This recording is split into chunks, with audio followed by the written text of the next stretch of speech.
Assalamualaikum warahmatullahi wabarakatuh. Selamat pagi semuanya. Kandungan 16 terkait pengujian hipotesis regresi. Regresi adalah suatu metode analisis statistik yang digunakan untuk melihat pengaruh antara dua atau lebih banyak variabel. Regresi terbagi menjadi dua jenis. Yang pertama, regresi sederhana. Kedua, ada rekreasi berganda. Dari rekreasi sederhana, ini dibagi menjadi dua, yaitu ada linear sederhana dan non-linear sederhana. Dari sisi rekreasi berganda dibagi menjadi dua, yaitu linear berganda dan non-linear berganda.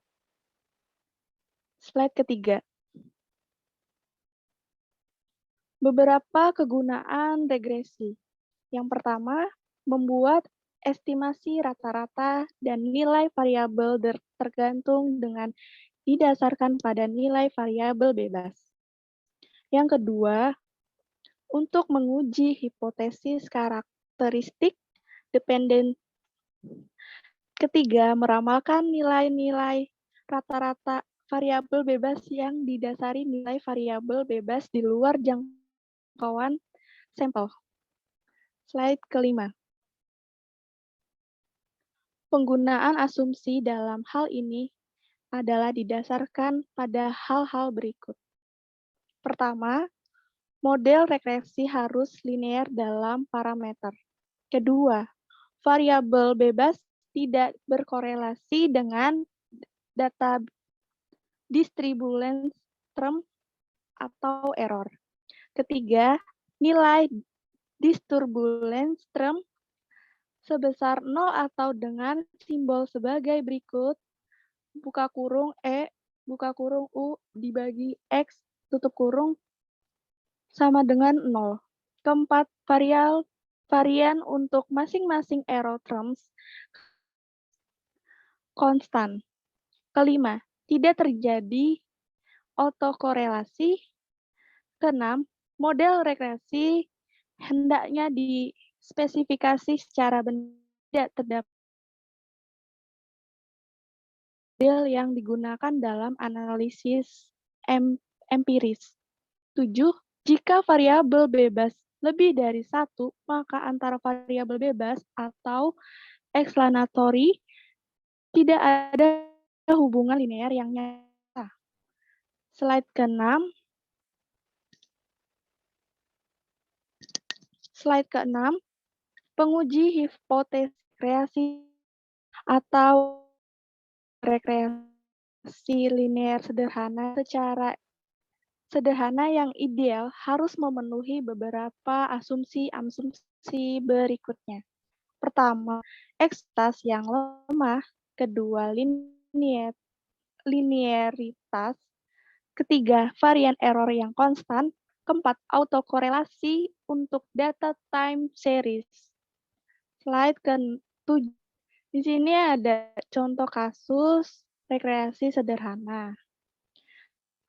Kasus seorang mahasiswa akan meneliti apakah terdapat pengaruh promosi terhadap volume penjualan pada perusahaan-perusahaan di Kabupaten Malang.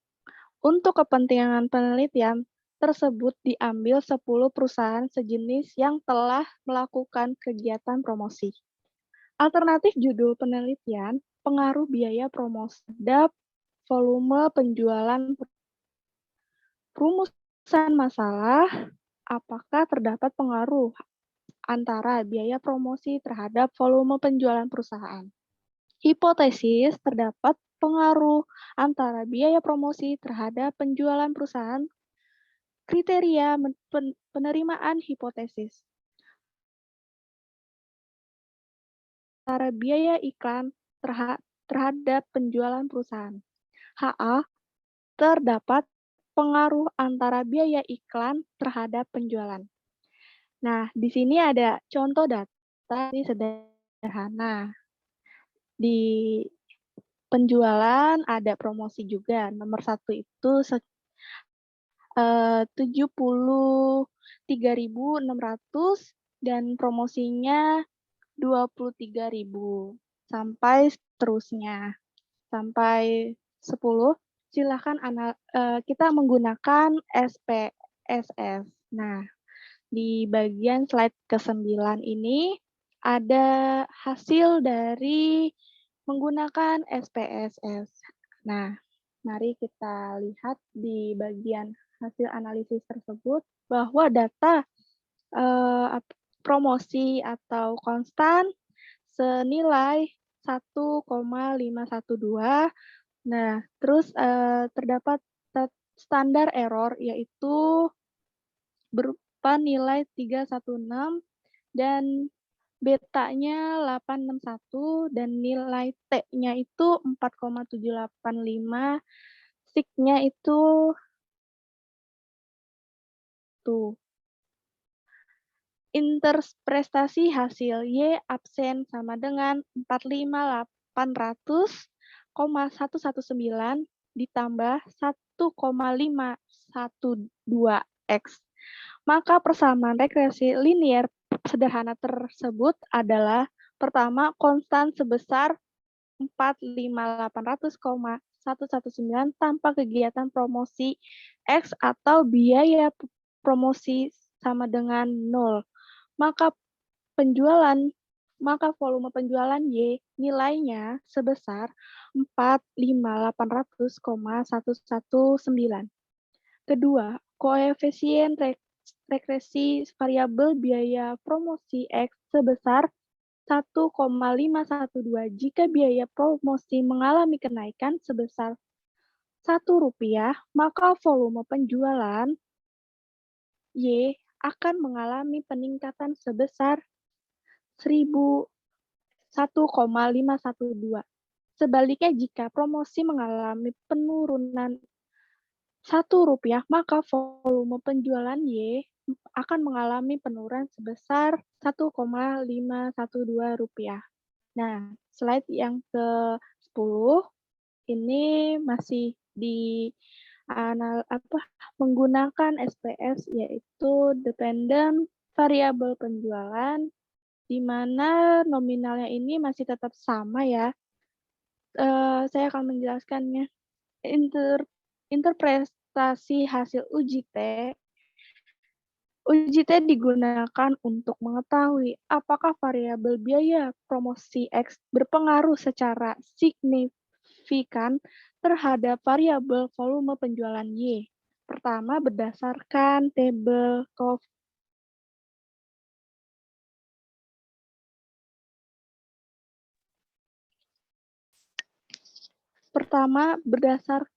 tabel koefisien dipengaruhi nilai uji T sebesar 4,785 dengan nilai signifikan sebesar 0,001 yang bermakna bahwa hasil berpengaruh signifikan karena 0,001 lebih besar 0,05 atau A sama dengan 5%. Dan secara otomatis H diterima dan HO-nya ditolak. Kedua, nilai signifikansi sebesar 0,001 memberikan makna bahwa tingkat kepercayaan yang diberikan sebesar 99,9%, tingkat kepercayaan ini lebih tinggi dibanding dengan tingkat kepercayaan yang disyaratkan, yaitu 99% atau A sama dengan 5%. Bahwa kesimpulannya bahwa biaya promosi dengan biaya volume penilaian. Jadi dalam kasus ini dapat disimpulkan bahwa biaya promosi berpengaruh terhadap volume penjualan pada perusahaan di Malang. Slide ke-11. Pengujian hipotesis regresi berganda atau uji F. Pengujian hipotesis dimaksud untuk melihat apakah suatu hipotesis yang diajukan ditolak atau dapat diterima.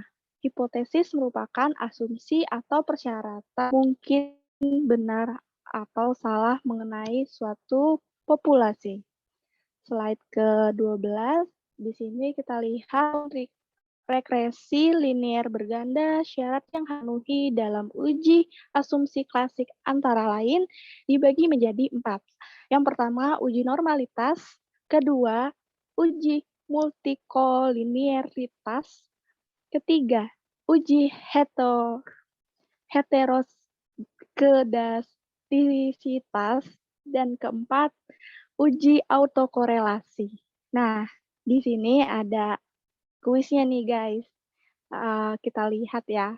Yang soal satu ini adalah suatu metode analisis statistik yang digunakan untuk melihat pengaruh antara dua atau lebih banyak variabel. Pengertian dari yang jelas jawabannya adalah A, yaitu regresi. Yang kedua, yang bukan termasuk penggunaan asumsi dalam hal ini adalah didasarkan pada hal-hal berikut. Jadi mana nih yang bukan, ya kan? Kita udah jelas bahwa yang merupakan penggunaan asumsi ini jelas ya, ada model regresi harus linear dalam parameter, itu udah termasuk. Yang kedua tuh tidak terjadi autokorelasi. Nah, jelas banget nih yang C jawabannya ya. C. Untuk menguji hipotesis karakteristik dependensi. Nah, sekian presentasi saya akan dilanjutkan oleh Yesi. Kepada Yesi, persilakan. Ya, terima kasih Kak Fani.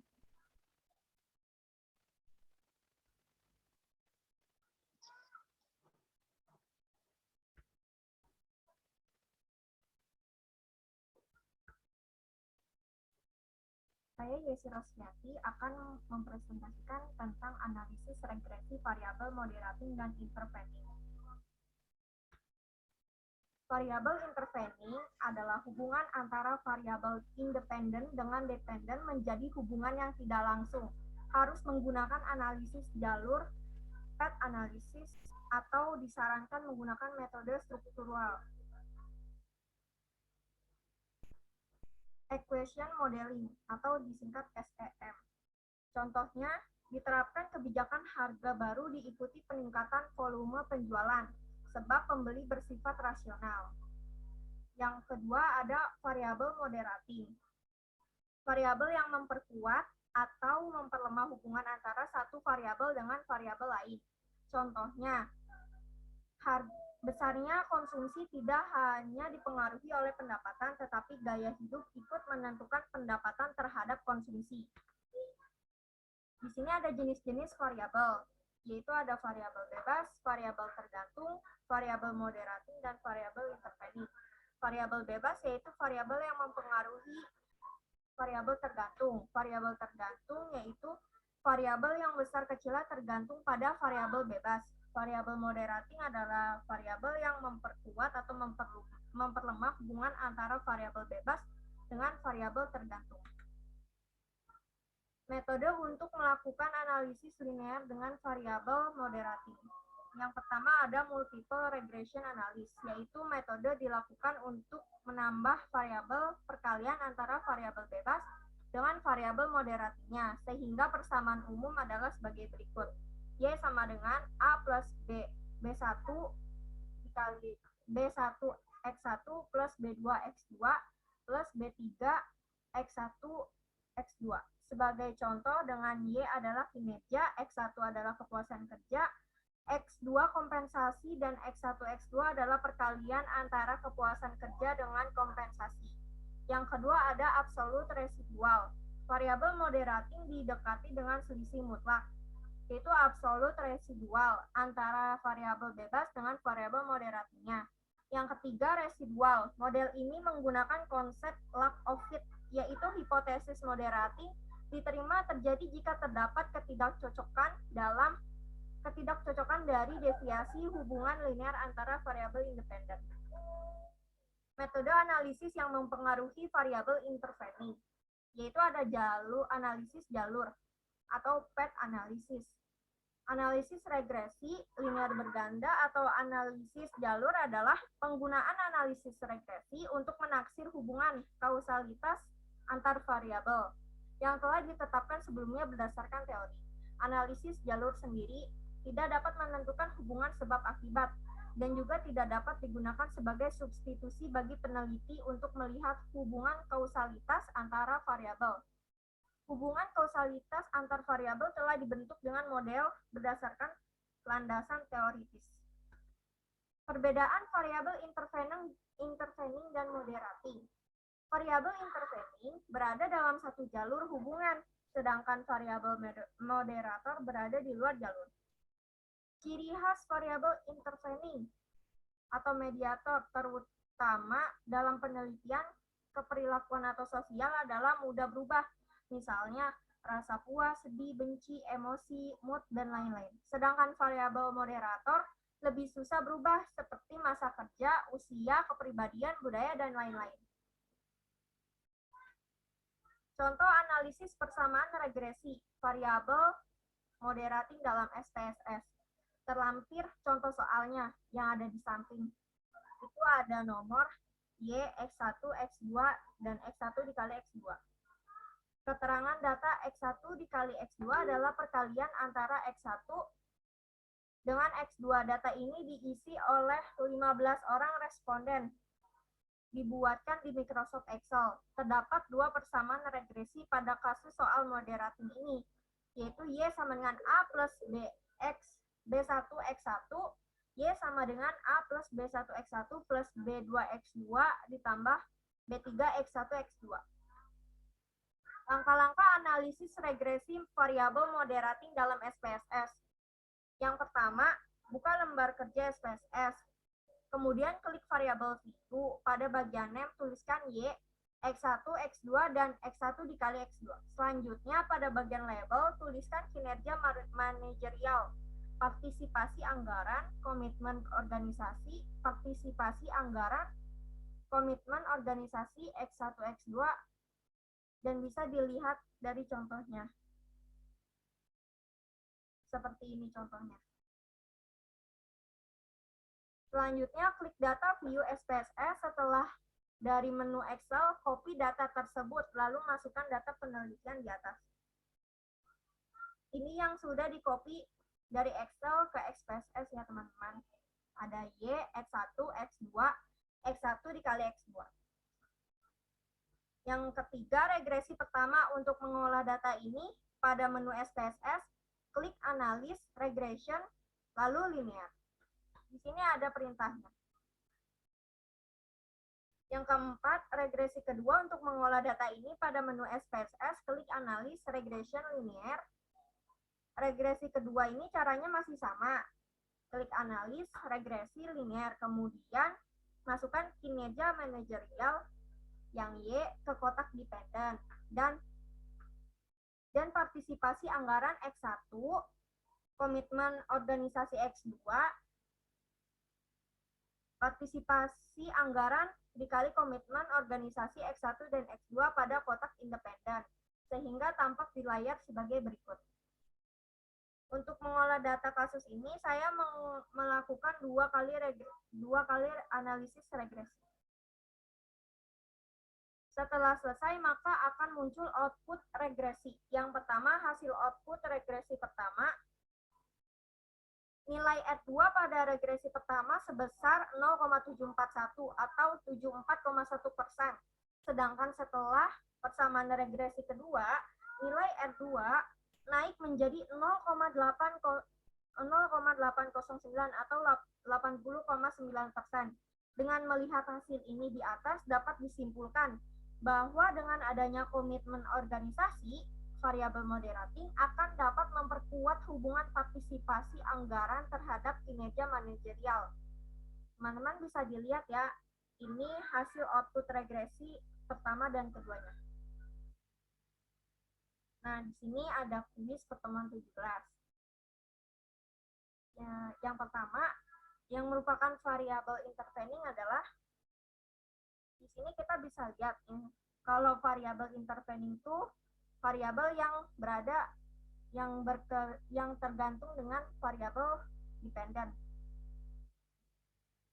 Yang kedua itu yang merupakan variabel moderating adalah di sini kalau variabel moderating itu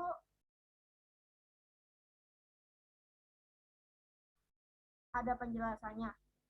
Yang pertama itu kepuasan kerja. Kita bisa lihat karena kriteria manajemen akan melihat kepuasan kerja. Dan yang kedua itu yang merupakan variabel moderating yang C, karena antara variabel kepuasan kerja dan tingkat pendidikan akan menghasilkan prestasi kerja. Selanjutnya akan dijelaskan oleh teman saya. Terima kasih. Kepada Yuli dipersilakan. Baik, terima kasih Kak Yesi atas penjelasannya. Saya Yuliana Pardosi akan melanjutkan penjelasan tentang regresi logistik. Slide pertama, regresi logistik.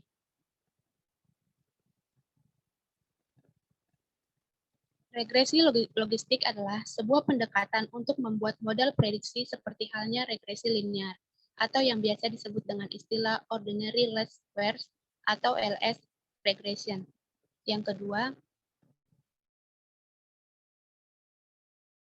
perbedaannya adalah pada regresi logistik, peneliti memprediksi variabel terikat yang berskala dikotomi. Yang ketiga, skala dikotomi yang dimaksud adalah skala data nominal dengan dua kategori, misalnya ya dan tidak, baik dan buruk, atau tinggi dan rendah. Asumsi regresi logistik. Yang pertama, regresi logistik tidak membutuhkan hubungan linear antara variabel independen dengan variabel dependen. Variabel independen tidak memerlukan asumsi multivariat normality atau asumsi bersifat normal. Asumsi homokedastisitas tidak diperlukan. Yang ketiga, variabel dependen harus bersifat dikotomi atau dua kategori, misalnya tinggi dan rendah atau baik dan buruk. Yang keempat, variabel independen tidak harus memiliki keragaman yang sama antar kelompok variabel. Yang kelima, kategori dalam variabel independen harus terpisah satu sama lain atau bersifat eksklusif. Model persamaan regresi logistik. Kita bisa lihat rumusnya ya teman-teman. IN P 1X. Di mana BO tambah B1X persamaan yang biasa dikenal dalam OLS. Sedangkan P aksen adalah probabilitas logistik yang didapat rumus sebagai berikut. P sama dengan EXP B0 tambah B1X per 1 tambah EXP B0 ditambah B1X sama dengan E pangkat B0 tambah B1X per 1 tambah E pangkat B0 tambah B1X, di mana EXP atau ditulis E adalah fungsi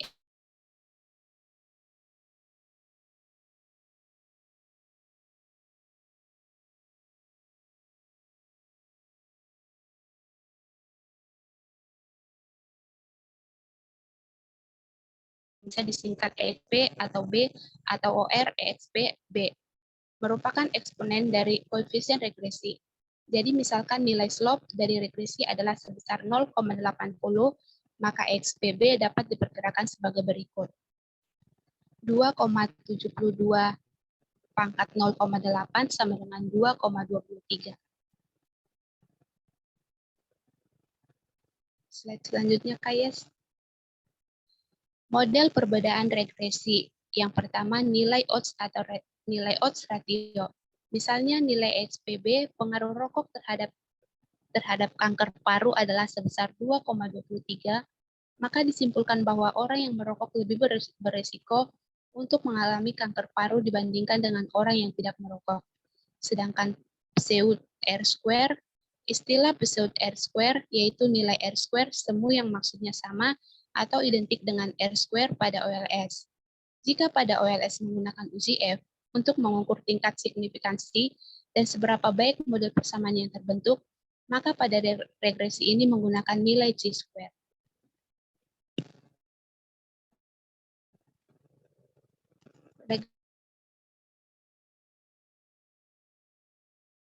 Regression, yaitu regresi logistik di mana variabel terikat memiliki lebih dari dua kategori. Yang kedua, binary logistic regression, yaitu regresi logistik di mana variabel terikat memiliki dua kategori. Yang ketiga, ordinal logistic regression, regresi logistik antara suatu variabel respon Y dengan lebih dari satu variabel prediktor X, di mana variabel respon lebih dari dua kategori dan skala pengukuran bersifat tingkatan.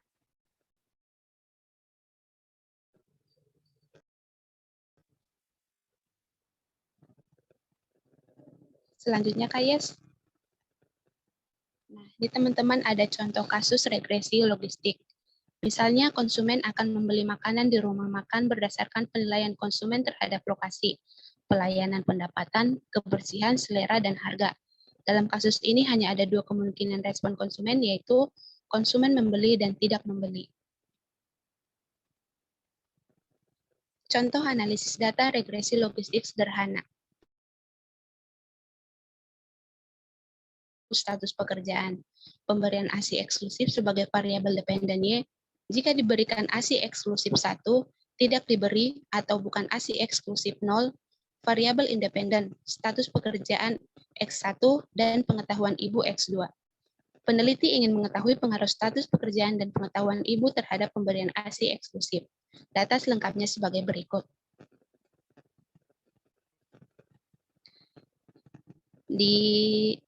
Seperti yang digambar ini, ada data sampel regresi logistik. Untuk menentukan langkah analisis regresi logistik dengan SPS, kita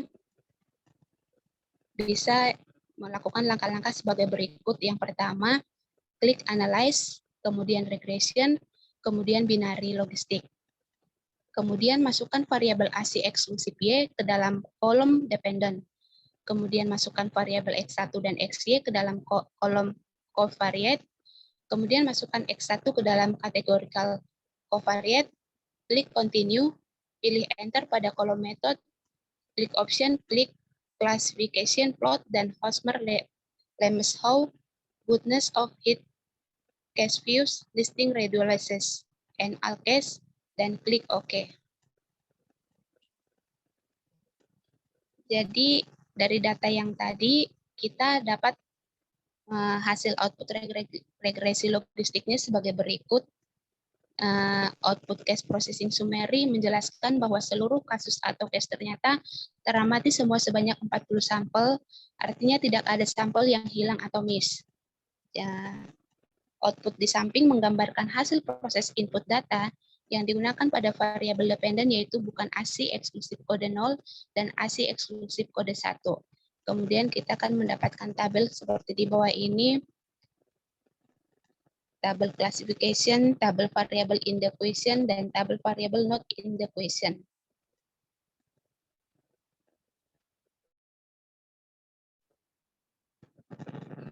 Output di atas merupakan blok 0 atau blok permulaan adalah proses inisialisasi, artinya variabel X1 dan X2 belum dimasukkan ke dalam model penelitian. Dengan kata lain, model ini adalah model persamaan logistik yang hanya menggunakan konstanta saja untuk memprediksi responden masuk ke dalam kategori ASI eksklusif atau bukan ASI eksklusif. Dari nilai signifikansi, diketahui konstanta yang dihasilkan adalah 0,118 lebih besar dari 0,05. Hal ini berarti bahwa dengan menggunakan model persamaan sederhana, hanya konstanta saja belum mampu memberikan penjelasan proporsi pemberian ASI eksklusif. Selanjutnya dapat dilihat pada output blok 1, sehingga menghasilkan tabel uji R-square, Katz, dan Snell, dan Nagelkar. Dari tabel di atas dapat dilihat bahwa model dengan memasukkan dua variabel independen min 2 log likelihood sebesar 31,772 jika dilihat nilai R-square sebesar 0,411 atau 41,1%, dan 0,56 atau 56%. Dengan demikian dapat ditaksirkan bahwa dengan dua variabel, yaitu X1 dan X2, maka proporsi pemberian ASI eksklusif yang dapat dijelaskan sebesar 56%. Tetapi perlu diingat bahwa interpretasi ini hanya nilai pendekatan saja seperti dalam koefisien determinasi atau regresi linear biasa. Dari penjelasan yang tadi kita mendapatkan tabel uji Chi-square dari Hosmer and Lemeshow test. Tabel di atas merupakan uji Chi-square dari Hosmer and Lemeshow test. Namun dalam penerapannya telah dilakukan modifikasi. Hipotesisnya adalah HO sama dengan model telah cukup menjelaskan data atau goodness of fit. H1 sama dengan model tidak cukup menjelaskan data. Kriteria uji, jika nilai p-value signifikansi lebih besar dari 0,05, maka terima HO. Hasil uji Chi-square yang dihasilkan memiliki nilai p signifikansi sebesar 0,09 lebih besar dari 0,05. Maka terima HO. Jadi kesimpulannya bahwa model telah cukup menjelaskan data atau goodness of fit. Tabel nilai koefisien B, Wold, dan XB. Kriteria uji. Tolak hipotesis 0 atau HO jika nilai p-value signifikansi lebih kecil dari 0,05 dari tabel di atas merupakan tabel utama dari analisis data dengan menggunakan regresi logistik. Nilai p-value signifikansi variabel status pekerjaan sebesar 0,034 lebih kecil dari 0,05, maka tolak HO. Dapat disimpulkan bahwa terdapat pengaruh yang signifikansi status pekerjaan terhadap pemberian ASI eksklusif dengan nilai koefisien pengaruh sebesar 2,090, nilai p-value signifikansi variabel pengetahuan sebesar 0,038 lebih kecil dari 0,05. Maka tolak HO yang membuktikan bahwa terdapat pengaruh yang signifikan pengetahuan ibu terhadap pemberian ASI eksklusif dengan nilai koefisien pengaruh sebesar 0,893. Model persamaan regresi logistik.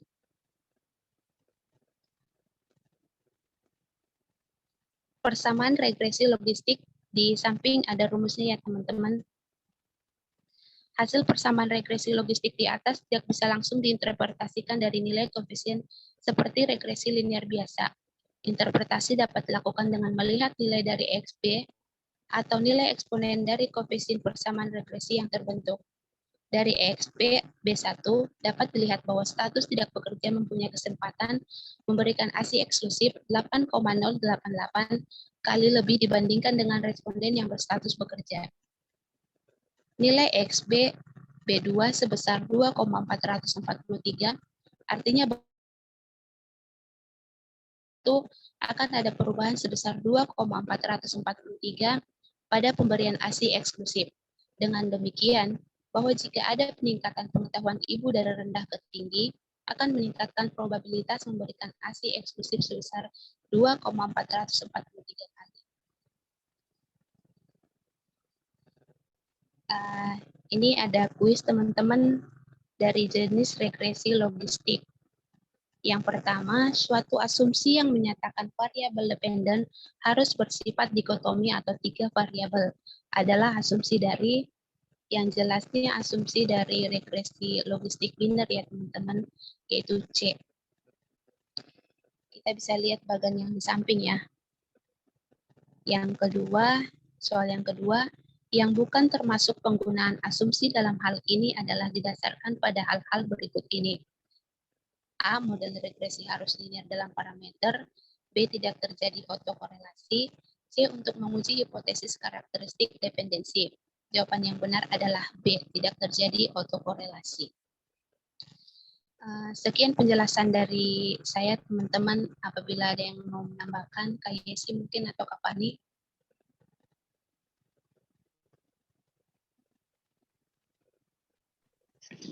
Baik, terima kasih Yuli atas penjelasannya.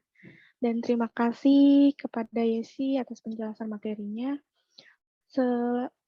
Mungkin udah cukup ya kita untuk pembahasan materi modul 16, modul 17, modul 18.